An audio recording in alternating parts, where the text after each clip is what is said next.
प्रिय विद्यार्थियों, मैं हूं मनीष शंकर तिवारी, माध्यमिक शिक्षक, शासकीय हाई स्कूल पीपरपानी, विकासखंड साईंखेड़ा, जिला नरसिंहपुर से।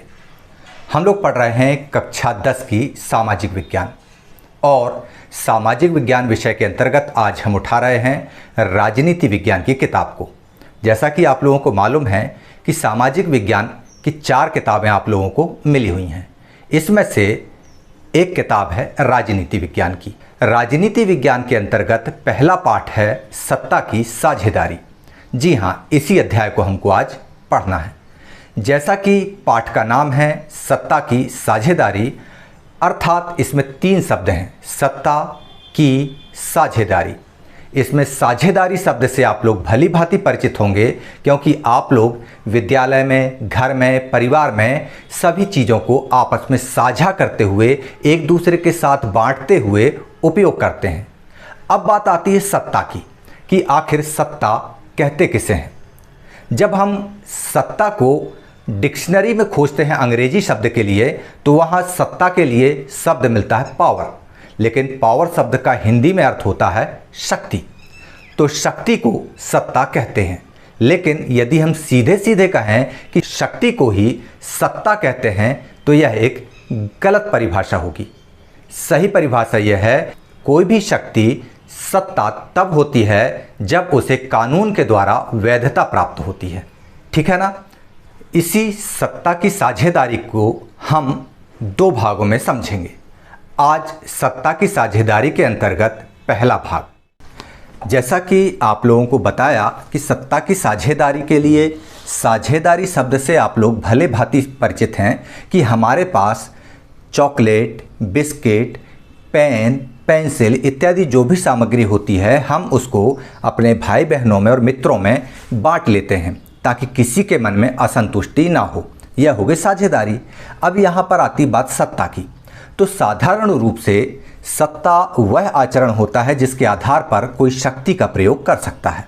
जैसा कि मैंने आपको बताया कि सत्ता जो है वह है शक्ति का संस्थात्मक एवं विधिक रूप है, और यह उस समय उत्पन्न होता है जब शासक और शासित के मध्य संबंध स्थापित होता है।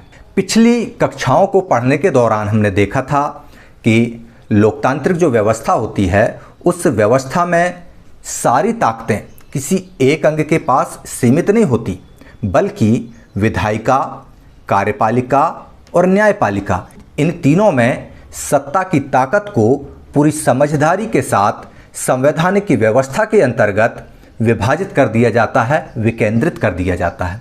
और लोकतंत्र में कामकाज के लिए यह करना बहुत ज़रूरी है।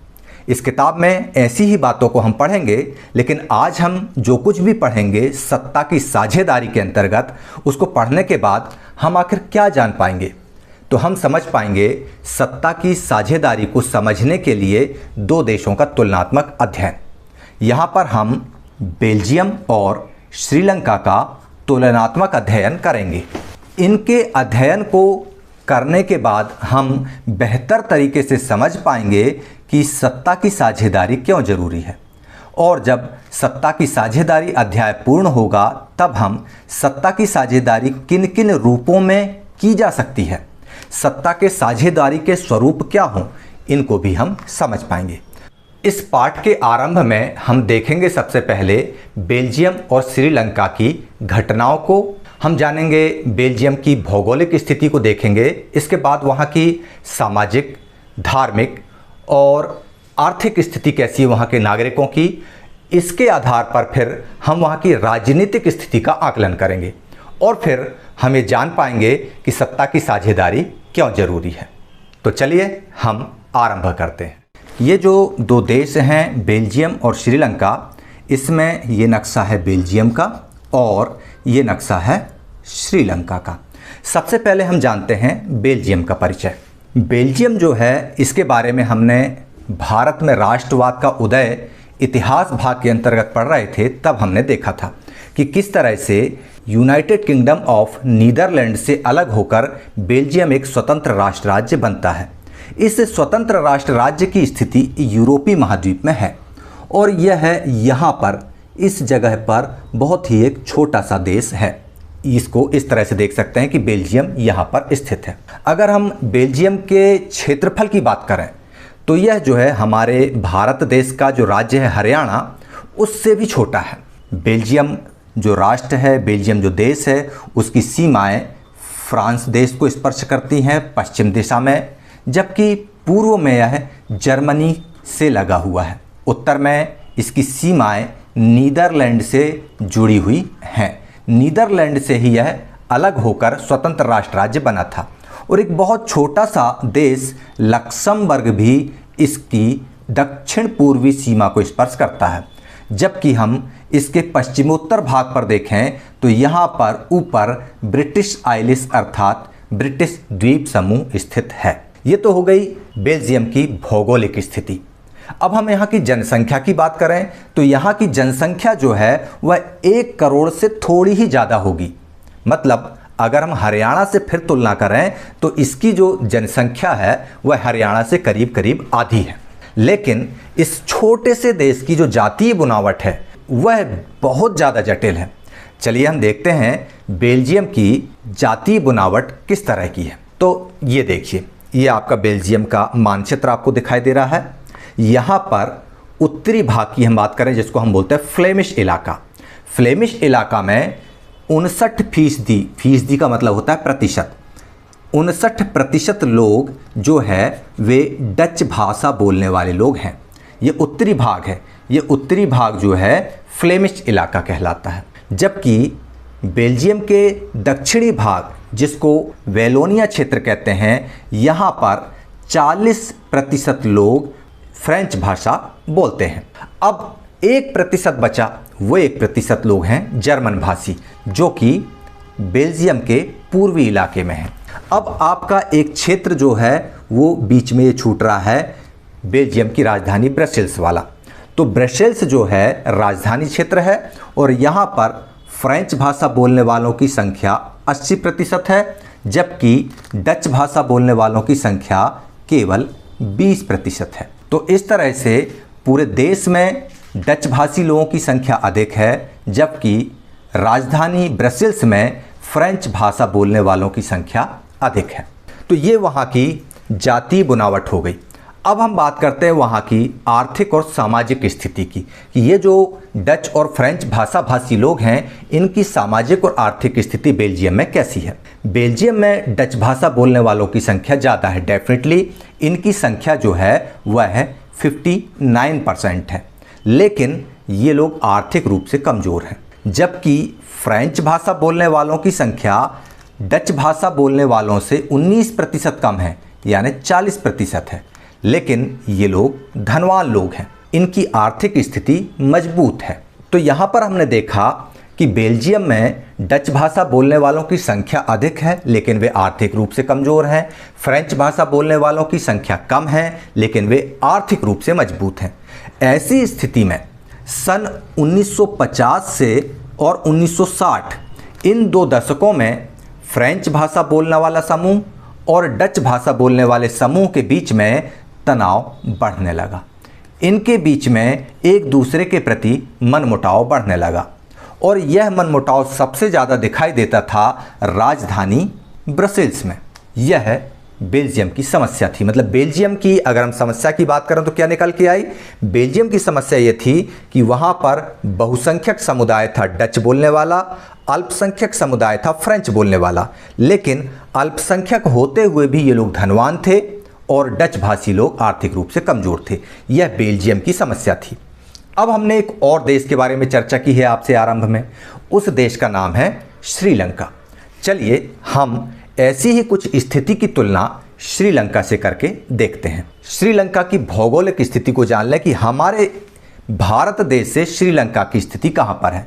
तो श्रीलंका एक द्वीपीय देश है जो कि हमारे देश भारत के तमिलनाडु राज्य के दक्षिणी छोर से कुछ किलोमीटर की दूरी पर स्थित है यहाँ पर। और अगर आबादी की मतलब जनसंख्या की बात करें तो श्रीलंका की हरियाणा की जनसंख्या के लगभग बराबर होती है। अब हम देखते हैं वहाँ की सामाजिक और आर्थिक स्थिति। तो दक्षिण एशिया के देशों में, अब दक्षिण एशिया शब्द से आप लोग अपरिचित नहीं हैं।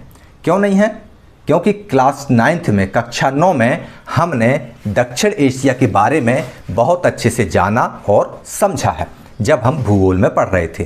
तो दक्षिण एशिया के बहुत सारे ऐसे देश हैं जहाँ पर विभिन्न प्रकार के जाति समूह रहते हैं। ऐसा ही श्रीलंका के साथ में था। श्रीलंका में भी विभिन्न प्रकार के जाति समूह रहते हैं। इनमें सबसे बड़ी जनसंख्या थी सिंघलियों की। सिंघली आबादी 74% थी। सिंघलियों की 74% आबादी के बाद नंबर आता है 18% जनसंख्या का, जो कि तमिलों की थी। अब तमिलों की 18% जनसंख्या दो हिस्सों में विभाजित थी। एक तो 13% श्रीलंकाई तमिल थे और 5% में भारतीय तमिल थे। अब सवाल ये आता है कि भारतीय तमिल श्रीलंका पहुँचे कैसे? तो आपको बता दें कि अंग्रेजी शासन काल में बागानों में काम करने के लिए तमिलनाडु से भारतीय तमिलों को मजदूरी करने के लिए श्रीलंका ले जाया गया था और वे वहीं जाकर बस गए। तो इस तरह से वहाँ पर तमिलों की संख्या 18% हो गई। तमिलों और सिंघलियों के अलावा 1% मुसलमान भी रहते हैं और 7% ईसाइयों का भी वहाँ पर निवास है। तो ये तो हो गई वहाँ की जातीय संरचना, जाति समूहों का विभाजन। अब हम ये देखते हैं कि नक्शे में उनका स्थान कैसे तय करते हैं। तो श्रीलंका के इस नक्शे को अगर हम देखते हैं तो तमिलों की आबादी उत्तर और पूर्वी प्रांतों में दिखाई देती है, जो कि आपको ये ब्राउन कलर में दिखाई दे रहा है। जाफना, ट्रिंकोमाली, बट्टिकालोआ उत्तरी भाग है ये, और यह है पूर्वी भाग। यहाँ पर तमिलों की आबादी है। सिंघली आबादी जो है वह बौद्ध धर्म को मानती है और तमिल आबादी तमिल भाषा बोलती है और धार्मिक स्थिति में तमिल जो है वह हिंदू हैं और कुछ मुसलमान हैं, जबकि सिंघली भाषी लोग बौद्ध हैं। ये चीज़ आपकी समझ में आ गई। मुसलमान और ईसाई भी वहाँ पर रहते हैं। अब जरा सोचिए, बेल्जियम के बारे में हमने जाना कि वहाँ क्या स्थिति थी, श्रीलंका के बारे में हमने समझ लिया कि यहाँ क्या स्थिति है। अब ऐसी स्थिति में वहाँ पर जब लोकतंत्र स्थापित हुआ तो क्या संभावना हो सकती थी। पहले हम ये देख लें कि इन सामाजिक समूहों, आर्थिक स्थितियों के बीच में वहाँ पर क्या संभावनाएं बन सकती थी, क्या स्थिति निर्मित हो सकती थी। सबसे पहले बेल्जियम के बारे में देखते हैं। बेल्जियम में आपको पता है कि डच भाषा बोलने वाले लोगों की संख्या ज़्यादा है। इनकी संख्या ज़्यादा है तो ये लोग सरकार में आने पर फ्रेंच और जर्मन भाषी लोगों पर, किस पर? फ्रेंच भाषा बोलने वालों पर और जर्मन भाषा बोलने वालों पर अपनी इच्छाओं को थोप सकते थे, अपनी मनमानी कर सकते थे। इस वजह से इन दोनों समुदायों के बीच, किसके बीच? डचेस और फ्रेंच और जर्मन्स के बीच में एक झगड़ा बढ़ता, लड़ाई और तनाव बढ़ जाता। किस बात को लेकर? सत्ता की चाबी को अपने पास रखने की लड़ाई, कि कौन सत्ता में आएगा। और जब ऐसा होता तो क्या होता? देश के दो हिस्सों में बंटने की संभावना बढ़ जाती। भारत में भी यही हुआ था। हिंदू और मुस्लिम समुदाय आपस में झगड़ा करते थे और अंततः अंग्रेजों ने हमारे देश को दो हिस्सों में बांट दिया। बेल्जियम में भी यह संभावना बन सकती थी कि यदि इन दोनों के बीच झगड़ा बढ़ते हैं, फ्रेंच भाषी और डच भाषी लोगों के बीच, तो देश का विभाजन तय होता। और जब देश का विभाजन फिक्स हो जाता तो राजधानी ब्रसेल्स पर ये लोग अपना दावा ठोकते। जैसे तेलंगाना और आंध्र प्रदेश, जब आंध्र प्रदेश से तेलंगाना अलग हुआ था तो हैदराबाद के ऊपर दोनों राज्य अपना दावा रखते थे। इसका निर्णय केंद्र सरकार ने लिया। खैर, ये तो भारत की स्थिति थी, हम बेल्जियम की बात कर रहे हैं। तो बेल्जियम में यदि बंटवारा होता तो उसकी राजधानी पर फ्रेंच बोलने वालों की संख्या अधिक थी, तो वे कहते कि हमारे देश की राजधानी ब्रसेल्स होगी। और डच भाषी बोलते कि हम देश में संख्या में अधिक हैं, इसलिए यहाँ पर हमारी राजधानी होगी। क्यों? क्योंकि ब्रसेल्स सेंटर में स्थित था, बेल्जियम के केंद्र में स्थित था, उत्तरी और दक्षिणी भाग के बीचों बीच। तो ऐसी स्थिति में वहाँ पर हालात खराब हो सकते थे। ये हो गया बेल्जियम की स्थिति। अब हम देखते हैं श्रीलंका में क्या हुआ होगा। श्रीलंका में भी इसी तरह का विभाजन सिंघलियों और तमिलों के बीच में था। श्रीलंका में तमिल आबादी बहुत ज़्यादा थी, आपको पता है। और ये लोग मुल्क में, मतलब अपने देश श्रीलंका में जब सत्ता में आते तो अपनी मनमानी कर सकते थे और बाकी जो तमिल्स थे उनके अधिकारों को नज़रअंदाज कर सकने की संभावना बढ़ सकती थी। तो चलिए हम देखते हैं कि क्या बेल्जियम में ऐसा हुआ कि डच जो बहुसंख्यक थे उनकी सरकार बनी और उन्होंने फ्रेंच वासियों पर अत्याचार किए? क्या श्रीलंका में जब लोकतांत्रिक सरकार का गठन हुआ तो सिंघलियों ने तमिलों को गले लगाया या उनके अधिकारों को नकारने का कार्य किया? चलिए शुरू करते हैं। सबसे पहले देखते हैं श्रीलंका के बारे में। श्रीलंका का बहुसंख्यकवाद। सन 1948 यहाँ पर श्रीलंका एक स्वतंत्र राष्ट्र राज्य बन जाता है और यहाँ पर लोकतंत्र स्थापित होता है। लोकतंत्र की ये पहचान है कि यहाँ पर बहुमत के आधार पर सरकारें बनती हैं। तो सिंघली समुदाय के नेताओं की सरकार वहाँ पर बन गई और सिंघली समुदाय के नेताओं ने अपनी बहुसंख्या के बल पर शासन पर प्रभुत्व जमाना चाहा। इस वजह से वहाँ की निर्वाचित सरकार में सिंघली समुदाय की प्रभुसत्ता कायम हो गई और इस प्रभुसत्ता को मजबूत बनाए रखने के लिए उन्होंने ऐसे नियम बनाए, ऐसी नीतियां बनाई कि सिंघलियों का ज़्यादा भला हो और तमिलों का नुकसान हो। चलिए देखते हैं उन्होंने क्या कदम उठाए। 1956 में, देश की आज़ादी के बाद 1956 में इन्होंने एक कानून बनाया और कानून में यह तय किया गया कि तमिल भाषा को हटाकर दरकिनार कर सिंघली को राष्ट्रभाषा का दर्जा दिया जाएगा। दूसरे नंबर पर इन्होंने विश्वविद्यालयों और सरकारी नौकरियों में सिंघलियों को प्राथमिकता देने की नीति चलाई। तमिलों, मुस्लिमों, ईसाइयों को इन्होंने इग्नोर करना शुरू कर दिया और नए संविधान में यह प्रावधान दिया गया कि सरकार बौद्ध मत को संरक्षित करेगी और उसे बढ़ावा देगी।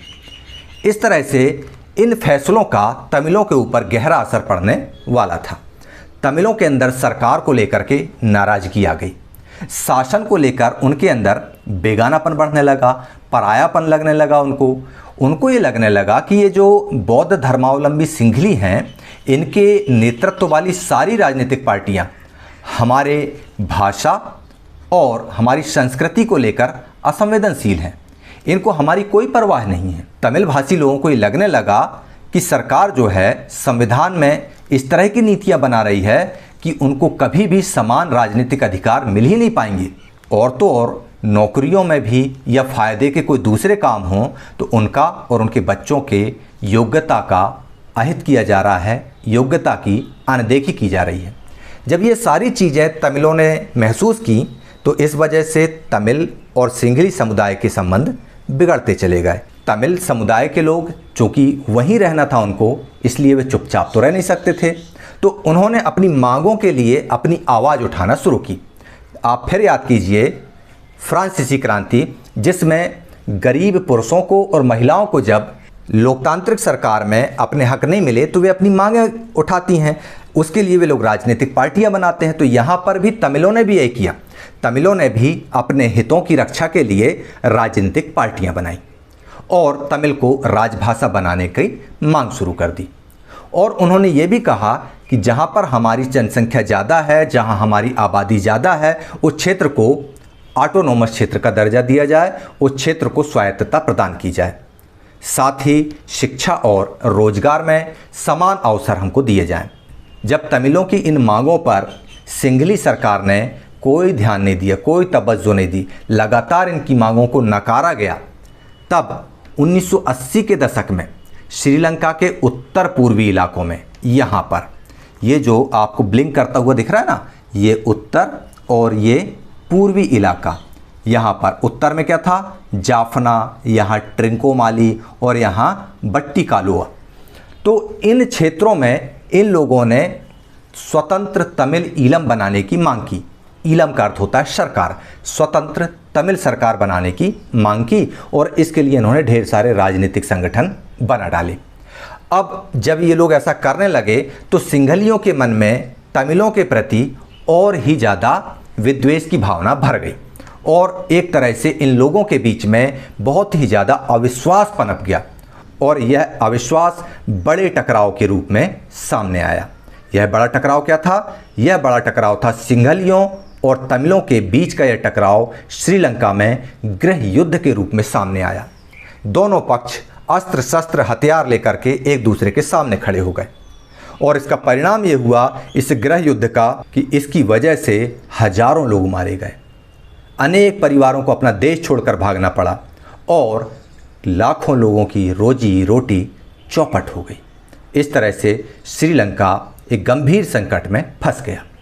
लेकिन श्रीलंका में ये जो स्थिति थी ये स्थायी रहने वाली नहीं थी। हम अर्थशास्त्र पढ़ रहे थे तब हमने देखा था कि दक्षिण एशियाई देशों में आर्थिक रूप से, सांस्कृतिक रूप से विकास के मार्ग पर, विकास पथ पर विकास करने वाला जो देश था उनमें श्रीलंका अग्रिम श्रेणी में था।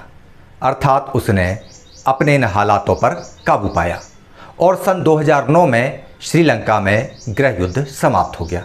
इसके बाद श्रीलंका ने पीछे पलटकर नहीं देखा और निरंतर आगे बढ़ता रहा। अब हम देखते हैं कि श्रीलंका ने जो मॉडल अपनाया था उससे तो श्रीलंका में गृह युद्ध छिड़ गया।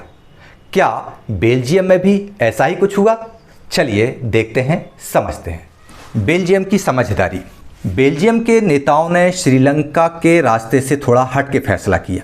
बेल्जियम के नेताओं को ये पता था कि हमारे यहाँ पर क्षेत्रीय विविधता है, सांस्कृतिक विविधताएं हैं, अंतर हैं और इसको हम स्वीकार करते हैं।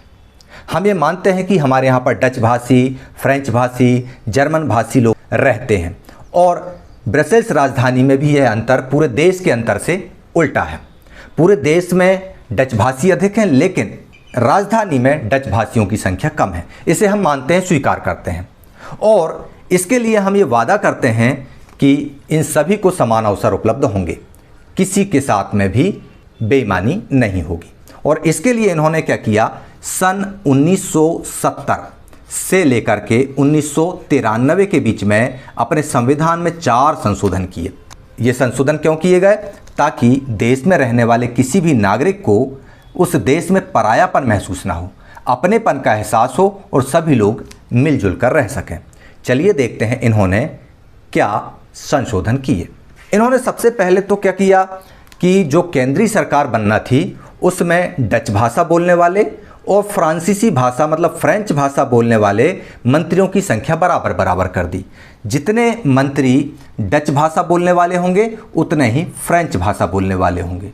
और जब कोई कानून पास करना होगा तो दोनों मंत्री समूहों की सहमति के बाद ही, उनके बहुमत के फैसले के बाद ही उसको लागू किया जाएगा। अर्थात किसी भी के द्वारा एक तरफा किसी समुदाय विशेष के पक्ष में फैसला नहीं किया जाएगा। मतलब केंद्र सरकार में डच भाषी और फ्रेंच भाषी बराबर रहेंगे। दूसरा इन्होंने फैसला लिया कि केंद्र सरकार अपनी शक्तियों को 2 भागों में विभाजित कर देगी, एक फ्लेमिश के लिए और दूसरा वेलोनिया क्षेत्र के लिए। ये दोनों क्षेत्र केंद्र सरकार के अधीन नहीं होंगे, ये इन्होंने तय कर दिया। हाँ, वैदेशिक मामलों में जरूर यहाँ पे केंद्र सरकार की चलेगी लेकिन आंतरिक मामलों में दोनों क्षेत्रों को स्वायत्तता प्रदान कर दी गई। फिर ब्रसेल्स जो थी, जो बेल्जियम की राजधानी थी, उस ब्रसेल्स में दोनों समुदायों का प्रतिनिधित्व समान किया गया। आपको पता है ना, यहाँ पर फ्रेंच बोलने वाले 80% लोग थे और डच बोलने वाले 20% लोग थे। इसके बावजूद भी इन दोनों को बराबर बराबर प्रतिनिधित्व दिया गया। फ्रेंच भाषी लोगों ने इसको स्वीकार भी किया। क्यों स्वीकार किया? क्योंकि डच भाषी लोगों ने फ्रेंच भाषा बोलने वालों को केंद्र की सरकार में, सेंट्रल गवर्नमेंट में बराबरी का दर्जा दिया था, इसलिए उन्होंने इस चीज को स्वीकार कर ली। साथ में पूरे देश में एक तीसरी सरकार की भी संकल्पना की गई। उस तीसरी सरकार का नाम है सामुदायिक सरकार। सामुदायिक सरकार जो थी वह एक ही भाषा बोलने वाले लोगों की सरकार हुआ करती थी। डच भाषा की सामुदायिक सरकार और फ्रेंच भाषी सामुदायिक सरकार, जर्मन भाषी सामुदायिक सरकार, अपनी अपनी सामुदायिक सरकारों के माध्यम से ये लोग अपनी संस्कृति, अपनी शिक्षा और अपनी भाषा जैसे मसलों पर फैसले लिया करते थे। तो इस तरह से बेल्जियम ने ऐसी व्यवस्था की कि सारे नागरिक अपनी नागरिकता से और अपनी व्यवस्थाओं से संतुष्ट हो गए। इस प्रकार बेल्जियम ने श्रीलंका से उलट व्यवस्था अपनाई। श्रीलंका ने सीधे साधे बहुमत का सिद्धांत अपना लिया, लेकिन लोकतंत्र को अपनाकर बेल्जियम ने क्या कहा, सारे नागरिकों को उनके अधिकार दिए और इस वजह से बेल्जियम ने संभावित गृह युद्ध को अपने देश से पूरी तरह से उसकी संभावना को समाप्त कर दिया। सत्ता का सही बंटवारा सारे नागरिकों में बराबर कर दिया। चलिए हम आगे बढ़ें, इस अध्याय को कंक्लूड करें। उसके पहले हम समझ लेते हैं कि बेल्जियम और श्रीलंका की इन कथाओं से हमको क्या शिक्षा मिलती है और अंत में हम करेंगे 5 प्रश्न अभ्यास कार्य के रूप में। चलिए देखते हैं। बेल्जियम का ये जो मॉडल था ये बड़ा जटिल मॉडल था, लेकिन उसने अपने देश से गृह युद्ध की संभावना को पूरी तरीके से खारिज कर दिया। और आगे चलकर जब यूरोपीय देशों ने अपना एक यूरोपीय महासंघ बनाया तब ब्रसेल्स को अपना मुख्यालय चुना। सोचिए कि पूरे यूरोप ने ब्रसेल्स को बहुत बड़ा सम्मान दिया अपना मुख्यालय वहाँ बनाकर। चलिए हम देखते हैं कि इन कथाओं से हमें क्या सीख मिली। देखिए, बेल्जियम हो या श्रीलंका हो, दोनों जगह पर जो सरकारें स्थापित हुईं वे सरकारें थीं लोकतांत्रिक सरकारें। लेकिन बेल्जियम की जो लोकतांत्रिक सरकार थी वह जटिल व्यवस्था वाली थी और श्रीलंका में बहुमत व्यवस्था पर आधारित थी। लेकिन जटिल व्यवस्था होते हुए भी बेल्जियम की जो सरकार थी वह वास्तविक लोकतंत्र के करीब थी, जबकि श्रीलंका में बहुसंख्यकों की भागीदारी देकर उन्होंने वर्ग संघर्ष की स्थिति को निर्मित कर लिया था। अंतिम परिणाम ये हुआ कि बेल्जियम की समझदारी से वहाँ पर गृह युद्ध नहीं हो पाया और श्रीलंका गृह युद्ध की आग में झोंक दिया गया। तो ये हमको शिक्षा मिलती है कि लोकतांत्रिक सरकारों में सारे नागरिकों को बराबर राजनीतिक अधिकार प्रदान किया जाना चाहिए, भले ही वह किसी भी सामाजिक, धार्मिक या आर्थिक व्यवस्था के अंतर्गत आते हों। चलिए अब कुछ अभ्यास कार्य हैं, इसके प्रश्न आप लोग नोट कर लीजिए। प्रश्न 1 है, बहुसंख्यकवाद से क्या तात्पर्य है? प्रश्न क्रमांक 2, दोनों पक्ष ब्रसेल्स पर अपना दावा क्यों करते? प्रश्न क्रमांक 3, सत्ता के बेल्जियम मॉडल पर अपने विचार प्रकट करें। प्रश्न क्रमांक 4, श्रीलंका में गृह युद्ध के प्रमुख कारण क्या थे? कोई 2 या 3 कारण लिखिए। इसके बाद बेल्जियम और श्रीलंका की राजधानियों के क्या नाम हैं, उनके नाम बताइए। आज के लिए इतना काफ़ी है। सत्ता की साझेदारी के अगले भाग में आपसे पुनः मुलाकात होगी। तब तक के लिए जय हिंद।